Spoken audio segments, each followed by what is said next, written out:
Mark Reynolds propped his phone against the ketchup bottle and watched the tiny red light blink on.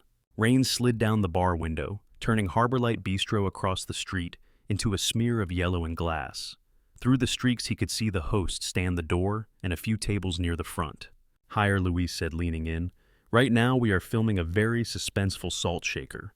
Mark adjusted the phone until the entrance sat in the middle of the frame. "Time?" he asked. Jared checked his watch. 6:47. His date is at 7. Mark wrapped his hand around his beer. The glass was so cold it hurt. It helped. "He will show," Luis said. "Ethan Cole never bails. That would ruin the brand." "The brand," Mark repeated. Jared gave him a look. "You know the interns call him Dr. Sunshine." "Of course they do." Mark kept his eyes on the restaurant.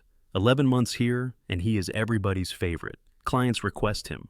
The CEO drags him into every big meeting. There is a director role coming, and guess whose name is floating on top? "Maybe he is just good," Jared said. "Sabish did," Jared said. "Plenty of people are good," Mark answered. "Not everyone shines on cue." Luis laughed, then glanced at the phone again. The red light blinked steadily. The three of them had spent years at Northbridge Wellness Group, talking high-strung managers and burned-out teams through crises. For a long time, Mark had been the safe pick, the steady guy. Then Ethan walked in with his quiet voice and careful questions, and suddenly leadership looked at Mark like he was part of an older version of the software. The more praise Ethan got, the more it sounded to Mark like acting. Tonight was about proof. Luis knew someone in HR who owed him a favor. A dating profile went up: Lily 30 blonde, loves books and the ocean. Ethan matched and said yes to dinner at Harbor Light. "We are not really lying," Luis had said then. "We are just not listing everything." They had left out one detail. "She said she will be early," Mark said now. "She does not seem like the flake type." "You talk to her a lot?" Jared asked. "Enough to know she exists." Mark tapped the phone with a fingernail. "Freelance writer, Capitol Hill. She knows it is a blind date. She does not know she is part of an experiment." Jared's knee bounced under the table. "Relax," Luis said. "We are not doing anything to her. We just watch him. If he is as kind as he looks, nothing happens. If not, we catch the moment." And then Jared asked, "We post a 10-second clip to that anonymous career forum," Luis said. "Our CEO reads it every morning. He will recognize his golden boy ghosting a deaf woman the second her lips do not move right." Jared frowned. "You are that sure he will bolt?" Mark watched a couple hurry into Harbor Light under a shared umbrella. "He talks about inclusion all the time. We are just giving him a chance to prove it when it is not convenient." Outside, a woman waited at the crosswalk with a little boy. She signed something quick. The boy's hands flashed back bright in the streetlight. "You sure he does not know sign language?" Jared asked. Luis shook his head. "What are the odds?" Mark watched the woman and child cross in front of the bistro and vanish into the rain. An old memory stirred a couple in his office years ago, one hearing, one not. He remembered promising himself he would learn more about interpreters and access. He never had. "The odds are fine," he said. "We would know by now if he did." Luis raised his glass to honest reactions. Jared did not drink. He kept looking at the restaurant. Across town, another window glowed in the gray evening. On the second floor of a small blue house, 7-year-old Ava Cole stood on her bed, stretching toward the wall. A glow-in-the-dark star clung stubbornly to her fingers. She pressed harder until the plastic finally stuck. "You are fighting physics again," Ethan said from the doorway. He leaned on the frame tie, loose sleeves rolled up. He had changed into a navy shirt that still felt new. His hair had dried in a curl at his temple that would not stay flat. Ava turned, taking him in. "You look weird." "Weird bad or weird okay?" "Weird like you are going somewhere that is not the grocery store." She hopped down, socks whispering on the floor. "Is it the date?"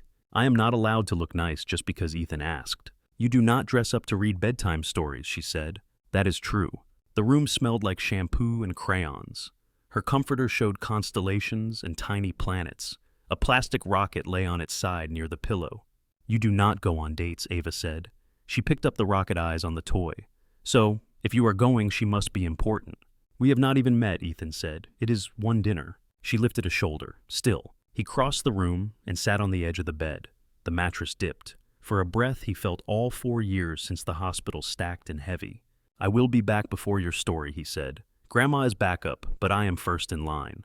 Grandma does all the voices wrong. Exactly why I am fighting to keep my job." That earned the smallest smile. Her gaze slid to his left hand. The faint pale band where his ring had been was almost gone, but not to her. He rubbed his thumb over the spot, then held his hands out. Come here, Star Scout. She climbed into his lap hair, still damp, smelling like strawberries. Do the hand-talking, she said. Hand-talking had been her phrase for sign language ever since she had watched his mother's fingers move faster than her eyes. Ethan took her hands. This is Star, he said, shaping the sign. And this is family. She copied him, tongue between her teeth in concentration. Her motions were crooked, but the outline was there. Star family, she said. Something like that. They sat in the quiet for a moment. Rain ticked against the window. The new plastic star glowed faint green above her head.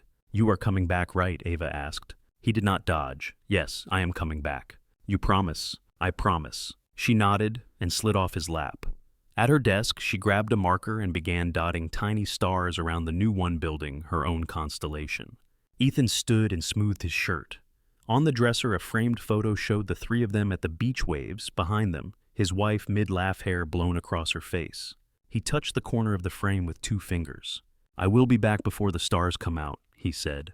They already did, Ava replied without looking up. Outside, the sky over Seattle hung low and bright with city haze. No stars showed through. Across town, in the front window of Harbor Light Bistro, an empty table waited by the glass. On a phone balanced against a ketchup bottle, the red light kept blinking. By the time Ethan reached Harbor Light, the drizzle had turned into a steady curtain. He stood under the narrow awning for a second, letting his eyes adjust. Inside, the bistro glowed in soft amber, glass-reflected candlelight and moving shapes. Every time the door opened, a warm draft spilled onto the sidewalk, carrying garlic butter and something that smelled like lemon. He glanced at his watch, 6:58. He pushed the door open. A small bell over the frame chimed. The sound got swallowed immediately by the low hum of conversation, the clink of silverware, the faint hiss from the open kitchen in the back. A hostess in a black shirt and neat braid looked up with a practiced smile. Hi there. Just you tonight, or are you meeting someone? Meeting someone. Ethan wiped a line of water from his eyebrow. Reservation is under Ethan Cole. She should be, Lily. Recognition flickered in the hostess's eyes at the word blind date. She had seen enough of them to file the look. She called about 20 minutes ago, said she might be a few minutes late. Weather is slowing everyone down. The hostess picked up 2 menus. You are all set. Come with me. He followed her through the narrow aisle, past couples leaning close, and a birthday table where a little boy was poking a melting scoop of ice cream. Soft jazz murmured from the speakers. The lights were low enough that the reflections in the big front window blurred slightly. Here you go. The hostess set a single place at a 2-top by the glass. Beyond it, the rain streaked down in silver lines over the view of the water and the lights of the pier. Can I get you something to drink while you wait? She asked. Just water, thanks. He sat, unclasped his hands, clasped them again. The tablecloth was smooth under his fingers. At the next table, a woman laughed, then covered her mouth like she had surprised herself. Ethan breathed in slowly. Out. First date in 4 years. It was only dinner. He had talked scared strangers through panic attacks and high-level executives through crises. He could sit at a table for an hour and ask another human being about her favorite book. He lifted his eyes and caught his own reflection in the window. The city behind him looked like another universe. Across the street in the darker glass of the bar, Mark saw him. That is him, Louise said. 7 on the dot. Ethan moved into frame on the tiny phone screen. Slightly damp hair, clean shirt, that same quiet way of taking in a room. Zoom, Mark said. Louise pinched the screen. The image jolted and steadied. They had a clear shot of Ethan, the empty chair across from him, a tidy slice of candle on the table. He looks nervous, Jared said. Good. Mark swallowed a mouthful of beer. It sat heavy in his stomach. Nerves make people honest.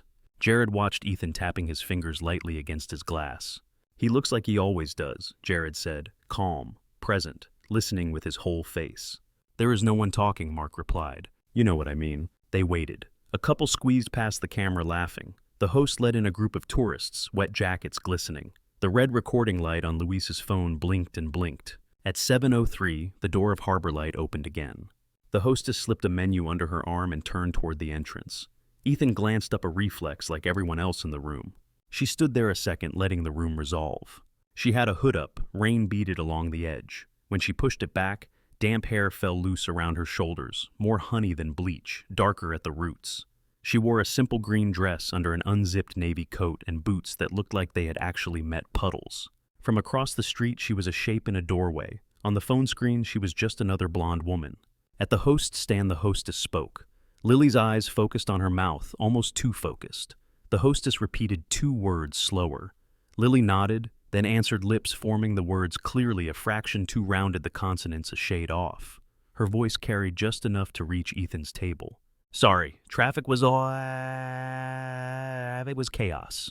The hostess smiled and gestured. Lily followed her through the tables, with a careful awareness of chairs and bags, like someone who had been tripped more than once. Ethan stood. At the bar, Luis adjusted the angle, hunched over his drink, like it mattered. There she is, he said softly. Blonde, 30-ish. Writers do exist. On the screen, Lily stepped into full view. Candlelight caught the raindrops still clinging to her coat.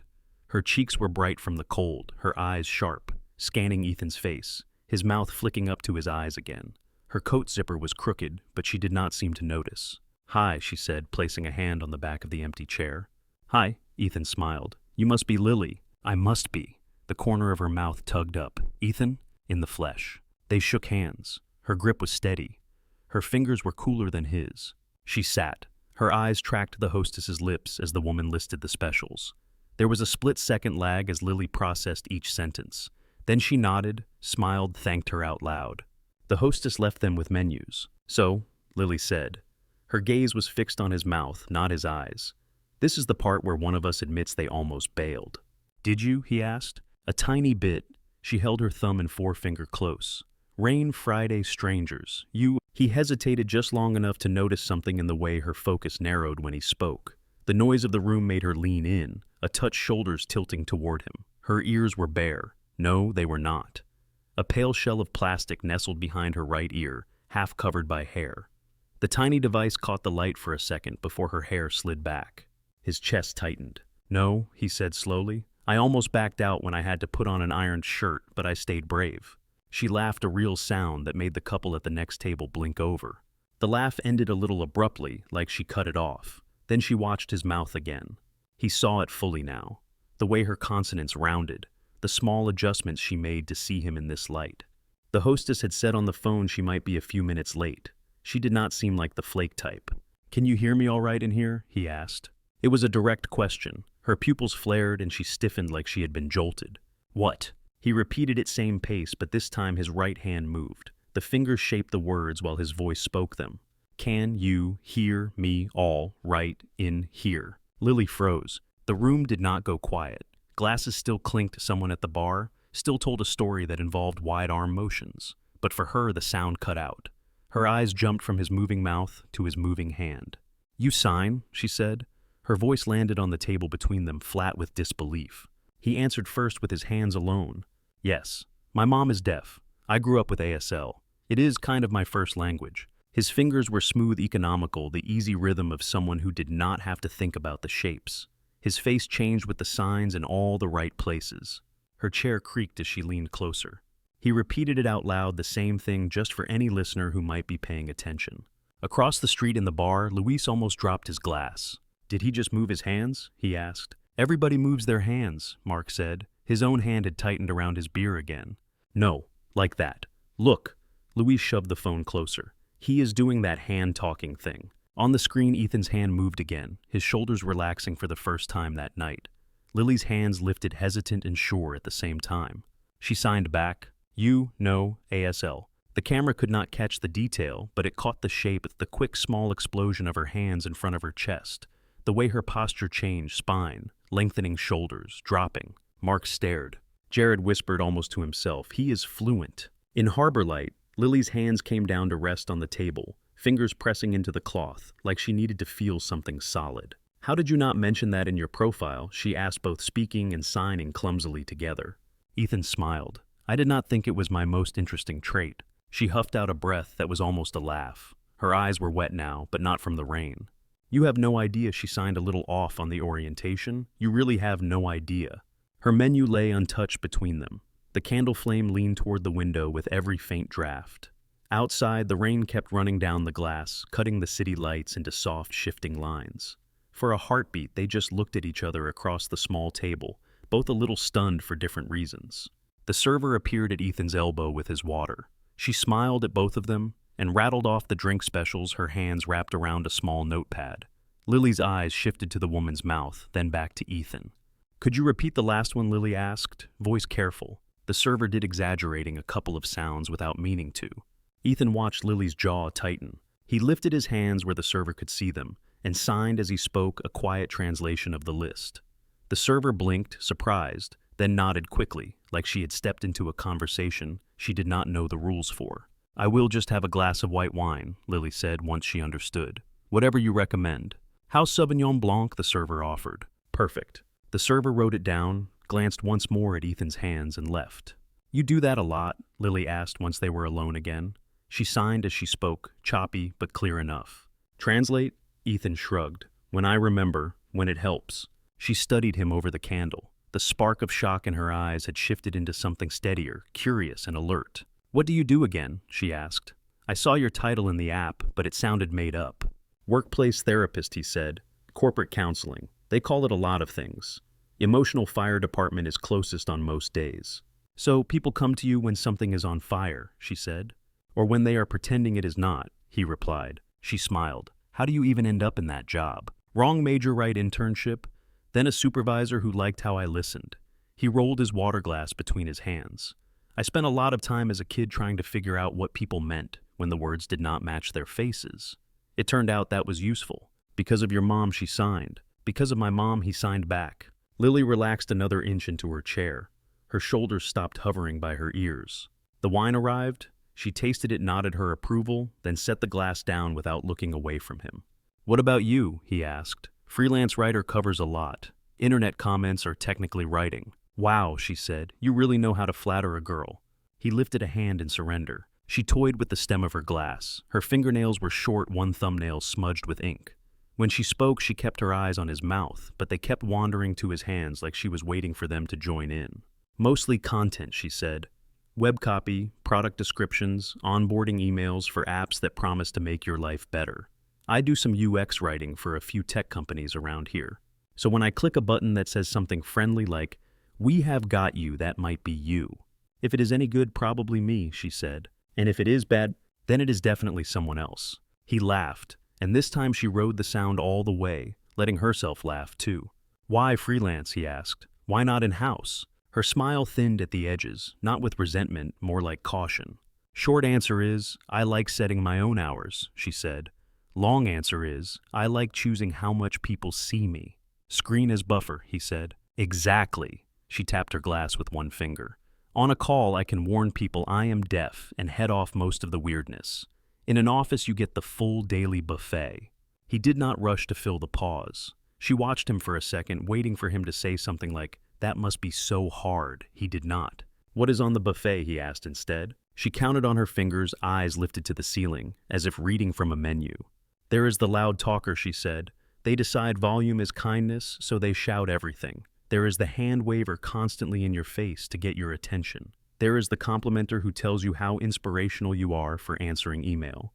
"Inspirational email," he said. "That is impressive." "You joke, but I had a guy once tell me it was brave that I still dated. As if being deaf meant I should have retired to a cottage with 12 cats." "Did you tell him you were actually here for the cottage plan?" Ethan asked. "Missed opportunity," she said. "I just finished my drink and left." "How many bad dates have there been?" he asked. The question could have sounded nosy from someone else, but he kept his tone light, curious. She exhaled slowly. Her hands followed her voice, now falling into a rhythm that was smoother, less self-conscious. "In the last few years," she signed and said, 17. "I kept count for a while. It became a statistic and then a joke, and then just sad, so I stopped." 17 is a data set, he said. "Oh good," she replied. "Let us quantify it." "Patterns are my job," he said. "Did you see any?" Besides my truly questionable taste in apps, she thought for a moment. Faces do not look the same when they realize. You can feel it. Some people get small and polite. Some get offended like I tricked them by existing. Some go straight into savior mode like dating me earns them points with the universe. And some try, she said. They stay. They slow down. They ask if it is okay to switch seats so the light hits better. Those are the ones that hurt in a different way when they do not call again. Why? Because for 2 hours you remember what it is like to be just a person, she said quietly, not a statement or an inconvenience. He watched her hands the way they tightened on that last word. The candle flicked across her knuckles. A small boy at the birthday table nearby squealed. The sound made one of the overhead glasses vibrate faintly. Lily did not flinch. Her eyes kept moving between Ethan's face and his fingers. "You are very direct about it," he said. "Most people are thinking it anyway," she replied. "Might as well put it on the table so nobody trips over it." "What would you put on the table for me?" he asked. "If you had to summarize your impression in the first," he glanced at his watch, 20 minutes. She gave him a look that said she knew exactly what he was doing and did not entirely mind.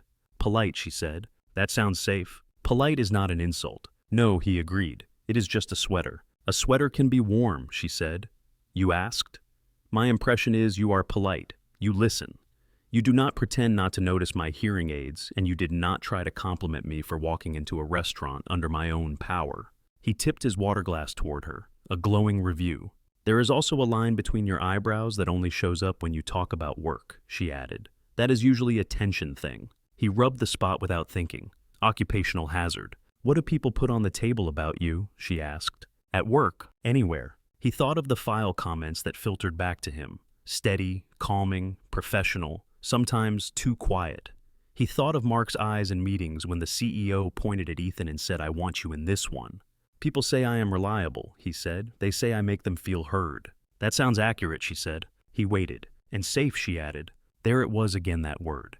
He did not know whether it was supposed to make him proud or tired. "Do you ever get tired of being safe?" she asked. Her question caught him off guard. His stomach tightened, as if she had knocked on a door he kept closed. "Does anyone get tired of that?" he said. "I think so," she answered. "Sometimes safe is just another way of saying you never surprise anyone, or yourself." He took a sip of water to buy a second. "Do you get tired of people calling you inspirational?" he asked. "Yes," she said. He nodded. Then yes. The server returned for their order. Ethan switched to speaking, only scanning the menu, as the server listed a couple of favorites. As they chose, his left hand rested near the edge of the table. Lily's gaze drifted toward it. The skin around his ring finger was a shade lighter. Not obvious, but once she saw it, she could not unsee it. She did not ask. The server left them again menus tucked under her arm. "How long have you been at Northbridge?" Lily asked. "Almost a year," he said. "Before that, I worked at a community clinic for a long time. Different kind of chaos." "Why did you switch?" she asked. "The clinic work was good," he said. "It was also heavy. I got used to carrying more than I should have. A friend sent me the job posting at Northbridge. I thought I would hate the corporate side. It turns out anxious executives are still just people."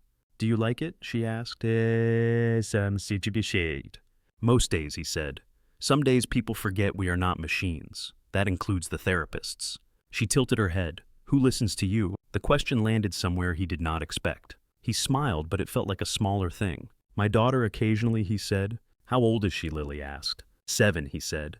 "She can identify more constellations than I can. She thinks my job is talking people out of crying at meetings." "Is she wrong?" Lily asked. "No," he admitted. "Not really." Lily traced a small circle on the tablecloth with her fingertip. "Does she know you are here?" she asked. "She requested that I remember to eat something green, and not just bread," he said. "So, I am under orders." Lily smiled. "Sounds like she is in charge." "She believes in shared leadership," he said. They both fell quiet. It was not the awkward kind that made people reach for their phones. It was the kind that settled for a moment, giving the air a different weight. A car passed outside, headlights smearing across the window. Their reflections overlapped for a second, his outline and hers faint shapes in the glass. Lily watched the ghost image, then looked back at him. "So, you grew up with a deaf mom," she said. "What was that like?" Ethan's fingers moved before his mouth did a reflex. Loud, he signed, and very clear. Lily's shoulders eased. "Sounds like a good story," she said. "It is a good story," Ethan said. He rested his elbows lightly on the table and let his hands do the work first. "My mom's name is Maria," he signed. "She lost her hearing when she was little. Fever. No one caught it in time." Lily watched every movement. Her eyes did not flicker away once. "Our house was loud." He went on both in voice and sign. "Music on the floor dishes people, just not the way most people think." He paused, then spoke out loud so anyone watching would hear something ordinary. "We did not have a real doorbell for a while," he said. "Just a metal mixing bowl and a wooden spoon. My uncle would bang on it like a maniac when he came over. My mom would feel it through the wall before she heard anything. She hated it. Said it made her feel like a dog being called." Lily smiled. What did she want instead? "Lights," he said. "Always lights, flashing on and off." She said sound is lazy. Light moves faster. He remembered the way she had said it, hands sharp and certain. Lily must have seen it in his face because she tilted her head. "She sounds fierce," she said. She is, he corrected gently. Present tense. She lives about 20 minutes from here, retired teacher. She used to work at a school for deaf kids. Of course she did, Lily said. Bet they all loved her. She ran the place, Ethan said. Not officially. Principals came and went. She stayed. Parents brought their kids to her first before they signed any forms. He took a sip of water, the coolness cutting through the warmth in his throat. At home, he said she refused to let anyone treat her like she was missing something. If you wanted to talk to her, you learned to sign. No half efforts. My dad messed up his verbs for 3 years, and she corrected every single one. Lily's fingers twitched. Your dad is hearing. Yeah, he said. He met her at a college event. He tried to talk to her from behind that first day. She ignored him on purpose to see if he would figure it out. He spent the next week in the library with a sign language book. That is romantic, Lily said. Her hands softened around the word. He says it was pure stubbornness, Ethan answered. But I have watched him make coffee for her every morning for 35 years. Stubbornness looks a lot like love from this angle. Lily laughed quietly. What about you? She asked. First language and all that? Did you ever feel like you were living in between? All the time, he said. Kids at school would ask why my mom did not talk. Kids in my mom's world asked why my dad did not listen. I got very good at saying the same thing 2 different ways. Interpreter child, she said. Yeah, he agreed. She used to tell me that voices can lie but hands are honest, which is not always true, but it sounded good when I was 10. Lily's gaze softened. Did you ever resent it? The responsibility, he asked. She nodded. Sometimes, he said, when doctors talked to me instead of her, when waiters would ask me what she wanted while she was right there. I was 14 and already tired of being the bridge. But at home it felt normal. That was just life. Lily traced the rim of her wine glass. The glass caught the candlelight and threw a thin line of gold across the tablecloth. I grew up mostly with hearing people, she said. Mainstream school one itinerant teacher of the deaf who drove around with a giant tote bag. I did not meet another deaf kid my age until high school. It is strange watching everyone move in a language you can only catch pieces of. You learned to lip read early, he guessed. Too early, she said. Teachers thought it made things easier. Nobody mentioned the headaches. He nodded. You ever go to a deaf camp or anything like that? One summer, she said. A small smile tugged at her mouth. It was the first time I did not have to repeat myself. I spent a week signing until my arms ached. When I came home, I tried to sign to my parents at dinner, and they stared like I had just changed languages, which I had in a way. That feeling sticks with you. 2 worlds, he said. 2 sets of rules, she replied. Only one of them designed for you. Their food arrived, the server sliding plates into place with a polished efficiency. Pan-seared fish for Ethan, roasted chicken for Lily. The smell rose in a wave of lemon butter and herbs. Do you need anything else? The server asked. Ethan shook his head. Lily glanced between them and said, We are good, thank you. Then signed thank you in the air, a small motion. The server hesitated, smiled back, and left. Lily cut into her chicken, then paused. So, she said, what does your mom think about you being a therapist for corporate people? Ethan smiled. She signs the word for business with extra sarcasm. Lily laughed. He picked up his fork, then set it down again almost immediately. She was proud when I went into counseling, he said. She worried I would carry too much. She still asks me who listens to me. A lot. She does not love that I picked a job that involves this much emotional noise. And your dad, Lily asked. He thinks any job that lets me buy Ava a telescope is fine, Ethan said. He is easy. There it was again, Ava's name. Lily tucked it away with the pale band of skin on his finger. He caught her glance without trying to. His eyes dropped to his own hand, then back to her face. You can ask, he said quietly. If you do not want to talk about it, that is fine, she answered. He looked at the window. Rain threaded down the glass, distorting the harbor lights outside. For a moment, his reflection blurred into that moving grid. It is fair, he said. You told me how many bad dates you have had. I can tell you why I stopped having any at all. He set his fork down properly, aligning it with his knife, as if he needed the neatness. My wife's name was Sophia, he said. We met at a volunteer event in college. She was handing out flyers and arguing with someone twice her size about accessibility. I was supposed to be there to interpret at a panel for my mom. Sophia had no idea what she was doing with her hands, but she refused to let that stop her. I noticed. Lily smiled. Did she win the argument? She always did, he said, and there was a softness there that came from somewhere deep. We got married young by some standards, not so young by our parents. We had Ava a few years later. It felt like we had time. You always think you have time. He stopped, jaw tightening once, then relaxing. 4 years ago, he said Sophia went in for a routine checkup. They did an extra test because she mentioned getting dizzy sometimes, heart condition, something congenital they had never seen on earlier scans. The specialist said with treatment it was manageable. We scheduled follow-ups, took home a stack of pamphlets. She made a joke about adding them to the reading pile. His fingers curled against the tablecloth. Lily did not interrupt. 3 days later, he said she collapsed in the kitchen while she was helping Ava design a mobile of planets. I called an ambulance. I rode in the back. I signed updates to my mom on the phone in the hallway while doctors worked. It felt like being 14 again, translating for people who refused to look at the person on the table. He swallowed. The restaurant sounds faded at the edges of his awareness, leaving the scrape of his own breath. She was gone before my dad could get there with Ava, he finished. Lily's hands were still. Her eyes shone, but not with the open pity he had learned to brace for. There was something steadier there, a quiet recognition. I am sorry, she said. She signed it too, the movement small and careful. Me too, he replied. How old was Ava, she asked. 3, he said. Old enough to ask where Mommy went. Young enough that the answer changed every time she needed it to. He let out a breath slow. I spent that first year in a loop, he said. Work, daycare, dinner, meltdown dishes, reports 3 hours of sleep. Repeat. People from the clinic brought casseroles. My mom moved closer. My dad changed his work shifts. Everyone tried to help. I kept thinking if I just did everything right, I could hold the house together by force of will. And dating Lily asked softly, I did not even say the word he said. It felt like a betrayal to imagine another adult in our kitchen, like I was erasing Sophia if I even looked. He picked up his fork again, more to have something in his hand than because he wanted a bite.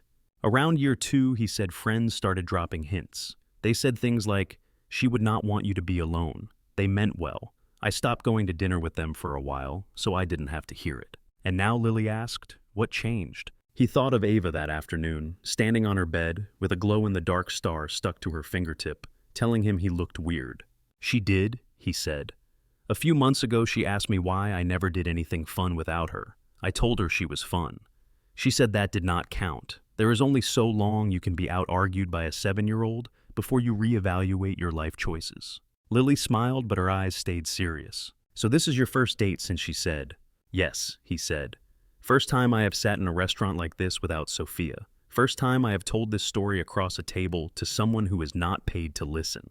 You are doing surprisingly well, she said, and the gentle humor undercut the heaviness just enough.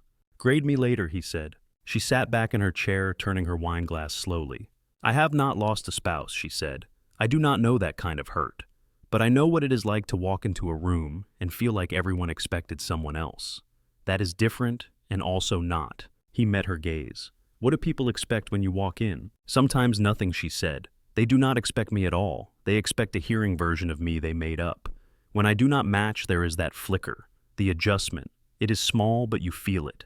And tonight, he asked. Tonight I expected a man who might be polite and awkward, she said. Maybe one who would leave early or talk to my ears instead of my face. I did not expect someone signing across the table while telling me about his mom and his wife. Her fingers drew a slow line on the cloth. And you, she asked, what did you expect when you walked in? He thought of the blind date profile, the messages, the small picture that could not capture how she moved through space, careful and stubborn. A stranger, he said. That was all I let myself imagine. And now she asked. He looked at her, at the way the candle caught the faint curve of her hearing aid, and the scar near her right eyebrow, at the way her hands hovered close to speech. Now I see someone who has had 17 bad dates and still showed up, he said, which tells me at least one important thing. What is that, she asked? That you are still open to being surprised, he said. Her mouth softened around a smile that was not practiced. Maybe, she said. Outside, a car splashed through a puddle. Water streaked sideways across the glass. Their reflections bent and straightened, with the movement 2 outlines sitting at a small table leaning in toward the same light. Their plates were mostly empty smears of sauce and a few stubborn grains of rice left near the edges. The candle between them had burned down the flame lower, now glass rim warm. Lily set her fork aside and leaned back, one hand on her stomach. If I fall asleep at the table, it is the chicken's fault, she said. Please inform the internet accordingly. I will leave a detailed review, Ethan said. 5 stars, slight food coma, would risk again. She smiled, then traced the condensation ring her wine glass had left. Her fingertips moved through the small circle round and round like she was drawing a planet. From the bar across the street, the three men watched the same scene shrunk to a palm-sized frame. "He looks relaxed," Jared said quietly. On the screen, Ethan's shoulders were loose, his posture tilted toward Lily. They had shifted into that easy slant of two people who had forgotten to be guarded. "Good for him," Louise murmured, then caught Mark's look. "I mean, good for the study." "We have not collected the data yet," Mark said. "Wait for the turn." "What if there is no turn?" Jared asked. "There is always a turn," Mark said. The red light on the phone blinked its steady rhythm. In Harbor Light, the server cleared their plates and offered dessert menus. Ethan glanced at Lily. "I probably should not," she said, already reaching for the menu. "But I will absolutely look." "Looking is calorie-free," he said. She huffed. "That is a lie invented by restaurant marketing teams and people with fast metabolisms." He watched her scan the options, lips moving as she read. Her eyes paused at the chocolate section. "What are you thinking?" he asked. "Sharing one," she said. "I am contractually obligated by my past self to consider the molten cake." He lifted a brow. "Past self. The one who had a terrible Wednesday and promised me dessert on Friday," she said. She was very persuasive. "Then we should probably honor the agreement," he said. He signaled the server and ordered the cake and coffee. As the server walked away, Ethan's eyes slipped to the right toward the big front window. It was a reflex, just a quick check of the outside world. His mind was halfway on Lily's last comment. The rain had thinned to a mist. The glass was no longer a solid sheet of water. Instead, it held a softer pattern beads, sliding slowly, leaving clear paths behind. Streetlights blurred at the edges, but shapes were sharper. He could see the sidewalk, the edge of the street, the opposite curb. His gaze snagged on a familiar coat at the bar window. Mark's reflection sat perfectly framed between two streaks of water, face half lit by neon and screen glow. His posture was hunched, shoulders forward over something on the table. Next to him, Luis turned his head, a flash of profile Ethan recognized from the office break room. Jared was a shorter, hunched shape beside them. Between their arms on the table, a small rectangle pointed toward Harbor Light, propped at an angle. Ethan stilled. The coffee smell reached him late, a second after the cups landed on the table. He barely registered it. His brain had split, one part tracing the reflections, the other forcing his face to remain neutral. "Everything okay?" Lily asked. Her voice pulled him back into the room. She was watching his mouth, his eyes, not the window. Her hand lay near the candle, fingers relaxed. He closed his hand around the coffee cup handle to hide the slight tremor. The porcelain was hot against his skin. "Sorry," he said. "I thought I recognized someone outside." "Someone you do not want to run into?" she asked. He hesitated. The easy thing would be to say, "No, it is nothing," and drag the conversation back to something harmless. Let the night stay warm and contained. He looked at her face, the faint lines of tiredness near her eyes, the way she had tensed earlier when the server over-enunciated. She had told him about 17 bad dates and the small ways people turned her into a test. He felt the weight of his next choice sit down between them. "Yes," he said, "and also no." Her brow pulled together. "That is not a real answer." "I know," he said. He set the cup down carefully, then he lifted his hands. "There is something I need to tell you," he signed. Her back straightened. A thread of caution slid into her expression, so subtle most people would have missed it. She did not. "Is this the part where you confess a secret family?" she signed. "Or a pet snake?" He gave a brief, humorless smile. "Colleagues," he signed. "From my office. They are across the street." She blinked once, twice. Her gaze drifted to the window, then to his face again. "Okay," she signed, and he inhaled. And he said, speaking now with the signs, "I do not think they are just here for the food." The dessert arrived mercifully small, a circle of dark chocolate with a scoop of ice cream on top, steam still curling from a crack in the cake. The server set it down, added a spoon, asked if they needed anything else. "No, thank you," Ethan said without taking his eyes off Lily. When the server left, he told her. He did not embellish, he did not soften. He walked her through it in a few spare sentences. The rumors about the director promotion, how long Mark had been there, who Luis and Jared were, the profile, the blind date, the idea of catching him dropping the act by setting him up with a deaf woman and recording his reaction. He skipped the part where someone in HR had helped. That was not his story to throw in yet. Lily listened without interrupting, her face, still hands motionless on the table. She watched his mouth, then his hands, then his mouth again, checking for alignment. At the bar, Jared saw it before anyone else. "Something changed," he said. "Look at his shoulders." On the screen, Ethan's posture had shifted. He was leaning forward, but his spine was straighter, his hands moving in a more contained space. Lily was completely still. Luis lowered his glass slowly. "You think he caught us?" How Mark snapped. "We are not even in the same building." "He can see the window," Jared said. "The reflection. You ever counsel someone on paranoia? Marky projection is a thing. Stop calling me that, Mark muttered, but his gaze had sharpened on the screen. Inside Harbor Light, the candle flame barely flickered. Lily sat in silence for a few beats after he finished. A tiny muscle worked in her jaw. Her hands were flat on the table, fingers spread like she was bracing against a sudden shift in gravity. So, she said finally. Her voice had dropped quieter, the vowels clipped. Let me make sure I have this right. Her hands moved the signs clean. Your coworkers thought you were faking being decent. So, they set up a date with a deaf woman as bait. And they are watching us now. Ethan nodded once. Yes, he said. Her mouth pressed into a line. She looked away from him, then, not at the window, not at the dessert, just to the side at the empty space between tables, where the light hit the floor. He kept his hands visible, not reaching for her, not reaching for the cake. There was nothing to smooth over. Did you know, she asked? Her signing sped up. Before you came here. No, he said. I honestly did not. I knew they had opinions with a capital O about me and the promotion. I did not know they would use you for this. The word used landed heavy between them. Her fingers curled slightly on the cloth. So, I am an experiment, she said. A prop. A stress test for your halo. He flinched. You are not that. To them I am, she said. He did not argue. It would have been useless. I should have seen it, she added more to herself. The profile felt normal enough. The messages were fine. I told myself not to overthink it because that is half the battle with dating. And here we are in a lab. It is not a lab, he said softly. Feels like one, she replied. She tipped her head back, looking at the ceiling, as if weighing something. Her throat moved as she swallowed. When did you realize, she asked. Right before the coffee, he said. I looked out and saw them at the bar.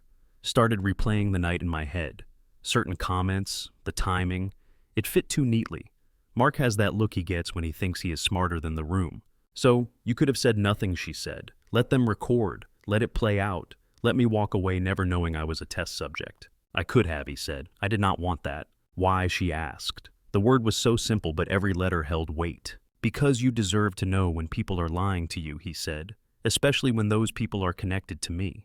She held his gaze for a long moment. The room felt smaller, like the walls had edged closer. You realize this is not new for me, she said. Being the test. He nodded, but did not speak. She went on anyway. People bring their friends to meet me, like a field trip, she said. Look how open-minded they are. They have a deaf acquaintance. Guys have asked me out and then slipped in some version of, I just want to see if I can handle it. Handle it. Like I am a workout. Her hands tightened around the words. The signs were sharper now. I agreed to, tonight, she continued, because your messages sounded like you were talking to a person, not a project. I told myself, fine. One more chance that someone might just see me, not a symbol. And your friends picked this night to run their little purity exam. She laughed once short and without humor. And the best part, she said, they will probably turn this around too. You passed the test. You are even better than they thought. Great job, Ethan. He could hear the capital letters again. I do not care if I pass their test, he said. Really, she asked. Yes, he said. What they think is not the scale I want to live on. That sounds nice, she said. In theory. In practice, they still work with you. They still watched us. They used my disability as a measuring stick for your soul. That is not nothing. No, he said, it is not. Her eyes were bright now, moisture gathering along the lower lids, but not falling. She blinked it back. He reached out, then stopped halfway. He let his hand fall back to his side of the table. You can be angry, he said. At them. At me. All of it is fair. I just did not want you to walk out of here thinking this was simple. Her shoulder hitched. What part is not simple, she asked. This, he said. Us. This conversation. This connection. It did not come from them. They tried to set a trap and accidentally put me in front of someone I actually wanted to meet. You expect me to feel flattered by that, she asked. No, he said. I expect you to feel whatever you feel. She stared at him, searching his face for something. A crack tell the edge of a performance. He let her look. I do like talking to you, she said finally low. I like that you sign. I like that you did not make my deafness the topic of the whole night. I like that you told me about your mom and Sophia and Ava. She drew in a breath, let it out through her nose. And I hate that there is a camera pointed at us while we do it, she added. Me too, he said. Her mouth twitched a small, tired, almost smile. Do they know you saw them? She asked. Probably not yet, he said, but they will. She picked up her spoon and looked at the dessert like she was seeing it for the first time. I am not leaving this cake for their benefit, she said. A small huff of air left him close to a laugh. That seems reasonable, he said. She broke into the cake. Chocolate oozed out dark and glossy. She took a bite, closed her eyes for a second as the sugar hit. When she opened them, some of the harshness had faded, though none of the clarity had. Okay, she said. Here is what I am willing to do. I am going to finish this cake. Then I am going to walk out of here with my head up. I will not give your coworkers the satisfaction of watching me run. After that, you can decide what to do with them. You work with them. I do not. That is fair, he said. You said you wanted to be surprised, she added. Tonight counts, just not how any of us planned. He nodded, agreed. They ate the dessert in a strange, fragile truce. The sweetness of the cake felt almost out of place against the bitterness in the air, but they took turns with the spoon anyway, an odd intimacy layered over the tension. At the bar, Luis watched them quietly. They are sharing dessert, he said, after he told her. You do not know what, he told her, Mark snapped, but there was less bite in it now. We know he saw us, Jared said. Look at his eyes. He is not pretending this room ends at the glass. Mark stared at the screen, jaw tight. On the tiny display, Ethan stood and slipped his card to the server. Lily Rose slid her arms into her coat, tucked her hair behind her ears. For a moment, the hearing aid caught the light again, sparkling like a tiny piece of hardware armor. They walked toward the door side by side. They did not touch, but they were not far apart. The bell over Harbor Light's door chimed as they stepped outside. The mist had thickened again, air cool on their faces. Street lights painted the sidewalk in yellow pools. Across the street through the bar window, Ethan could see the three men clearly now. No reflections, no distortion, just Mark, Luis, and Jared huddled around a phone. He paused on the curb. Lily followed his gaze, then turned her head. Her jaw clenched when she spotted them. For a second, she simply looked. There was no wave, no gesture, just a long, level stare. Luis dropped his eyes first. Do you want to confront them now? Ethan asked quietly. Lily thought about it, hands tucked into her coat pockets. No, she said. Not tonight. I would like to go home, and I would like you to talk to them when you can actually say what you need to say without me standing there as proof of anything. He nodded. I can do that. Good, she said. They stepped off the curb together and walked into the glow of the crosswalk rain mist, touching their faces the bar and the camera behind them, for the moment the harbor lights ahead. They walked in silence for half a block, their footsteps a soft rhythm on the wet concrete. Cars hissed by on the street tires, cutting through shallow puddles. Which way are you headed? Ethan asked. Up toward Pine Lily said. I parked on a side street. I like to pretend I am getting extra exercise. I am over by Mercer, he said. Bus for me tonight. My car is with my mechanic having a midlife crisis. That sounds serious, she said. He will pull through, Ethan replied. They reached the corner where their paths split. The walk signal blinked a white figure across the street. Lily shoved her hands deeper into her coat pockets. For what it is worth, she said, I am glad you told me. I am not glad they did it, but I am glad I know. I wish the circumstances had been different, he said. Me too, she answered. They stood there for a second, the city moving around them, a hollow between two currents. I liked talking to you, Ethan said. Me too, she said. He almost added, I would like to do it again, but the words felt too simple for the shape of the night. Text me, she said instead, saving him from the stuck place. If you want to. When you have told them whatever you need to tell them. I will, he said. She gave him a small nod and headed toward Pine. For a moment he watched her back the way she squared her shoulders as she walked. Then he turned up the other street toward the bus stop. Rain beaded on his hair and collar. His hands stayed warm in his pockets. At home, the house was dark, except for the soft glow from the hall nightlight outside Ava's room. Ethan paused at her doorway, listening to the even tide of her breathing. Glow-in-the-dark stars dotted her ceiling, a faint galaxy overhead. He changed quietly, lay in his own bed, and stared at the shadowed square of his window. Somewhere beyond the cloud cover, the real constellations waited, invisible and stubbornly present. Sleep came in pieces. Morning arrived in a slice of gray light.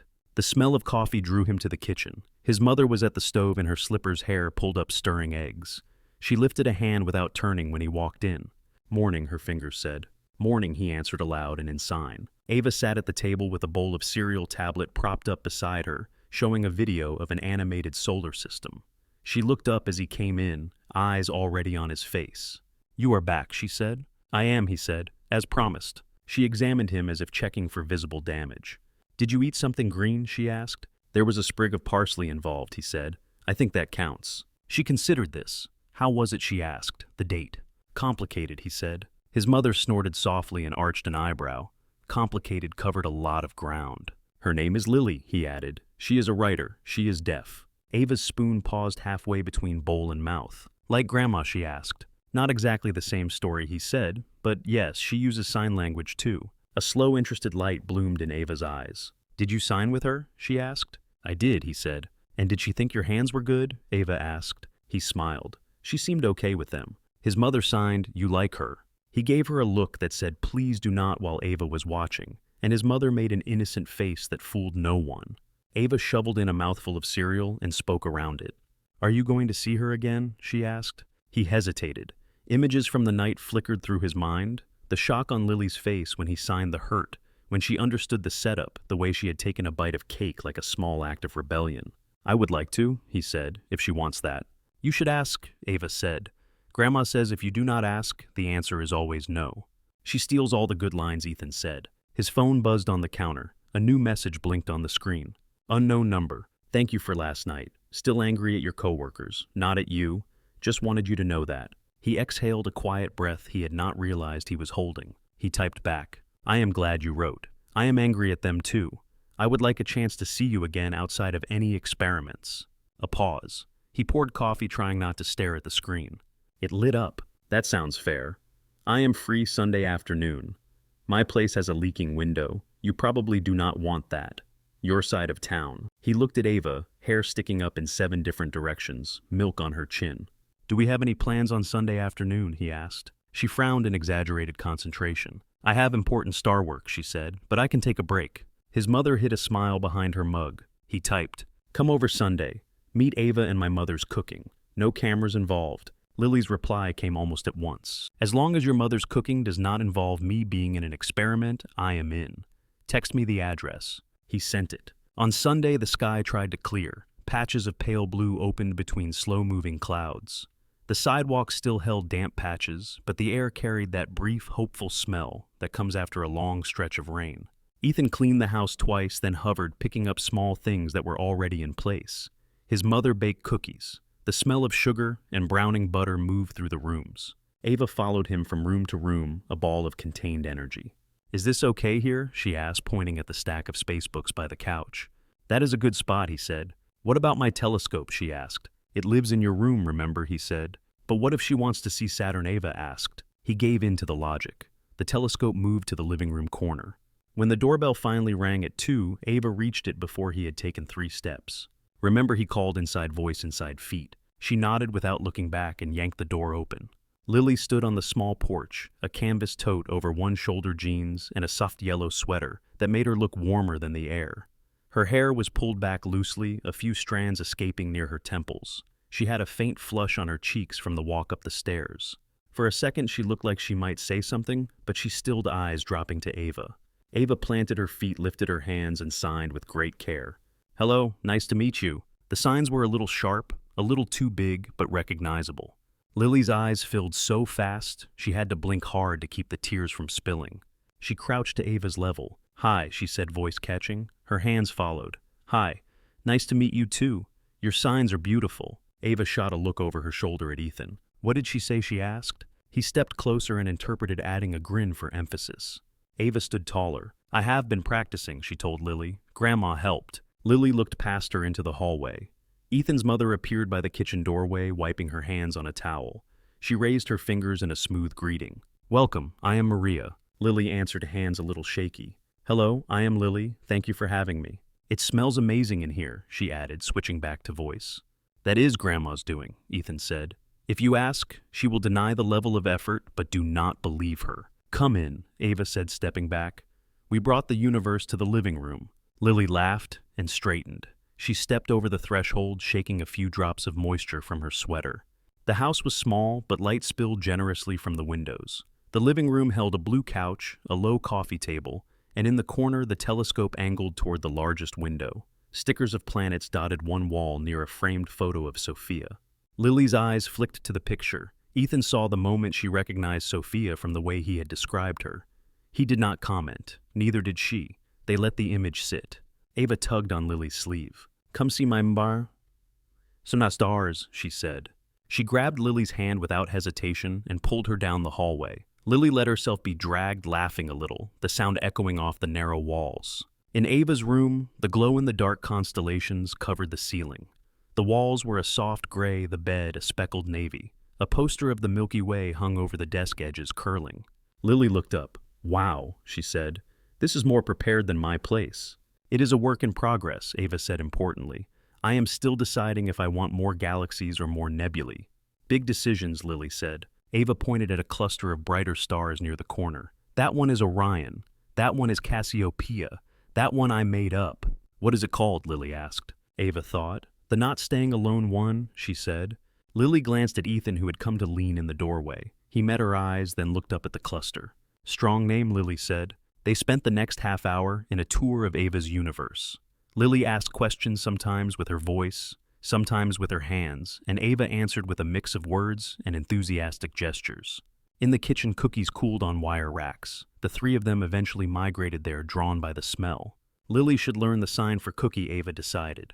"We can do that," Ethan said. He showed the motion hand shaped like a C twisting over the flat palm of the other hand. Lily mimicked it, then repeated it with more confidence. "Cookie," she signed. "Now you can ask for more," Ava said. "Important." They fell into a rhythm. Ava pointed at things around the room and demanded the signs for them. Table, chair, window, telescope. Lily contributed the signs she knew, laughing when Ava mixed up two and ended up declaring the oven a mountain. At one point, Ava meant to sign star and instead signed bathroom. The realization hit all three of them at once. There was a small silence, then Ava's eyes went huge. "I just said the bathroom is my favorite thing in the sky," she said. Lily snorted, then covered her mouth. Ethan leaned against the counter, shoulders shaking. "Bathrooms are important," he signed solemnly. "Very central in the universe." Ava collapsed into giggles, the kind that take over the whole body. The sound filled the kitchen, bright and messy and impossible to contain. Even Maria, drying dishes nearby, chuckled silently, shoulders rising. As the afternoon stretched, the edges of everyone's guard seemed to soften. They moved from the kitchen to the living room, with a plate of cookies, then to the back garden for a few minutes of fresh air when the clouds parted enough for a streak of sunlight. Later, with Ava absorbed in a space puzzle on the rug, Lily and Ethan ended up alone for a small pocket of time at the kitchen table. Cookie crumbs dotted the plate between them. "Thank you for inviting me," Lily said. "This is more than a second date. It feels like skipping ahead in the book." "I hope that is not a bad thing," he said. She shook her head. "I have had dates where the whole point was to talk about my ears," she said. "Today we have covered stars, telescopes, cookies, and your mother's opinion on corporate work. That is an upgrade." "She likes you," he said. "They both do." "Is that your professional assessment?" she asked. "Personal," he said. She looked toward the living room. Ava was on her stomach, feet in the air, carefully fitting a piece of puzzle into place. "She is incredible," Lily said. "Curious, funny, not afraid to grab someone's hand and drag them toward the planets." "That last part she gets from Sophia," he said. "You have done a beautiful job with her," Lily said. The words were simple, but something about the way she said them, with her eyes and hands, both made them land differently.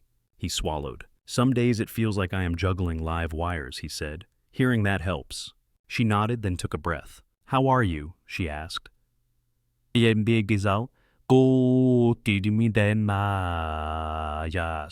"After telling me about your coworkers, after seeing them there." "Tired," he said honestly. "Angry. Relieved, you know. Worried about what it will feel like to walk into the office tomorrow and look them in the eye." "You will figure it out," she said. "You are good at making people tell the truth, even when they do not want to." "That is supposed to be their job too," he said. "People are messy," she said. "You know that better than anyone."